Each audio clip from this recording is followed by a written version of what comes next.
Ang tunay na kahangahangang snake caterpillar ay nakumpirma lamang na umiiral sa isang teritoryo na kinabibilangan ng Mexico, sa North America, at Guatemala, Belize, at Costa Rica, sa Central America.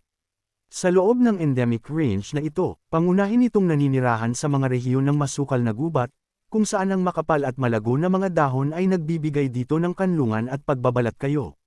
Ang snake caterpillar ay gumagamit ng isang natatanging diskarte sa pagtatanggol sa sarili.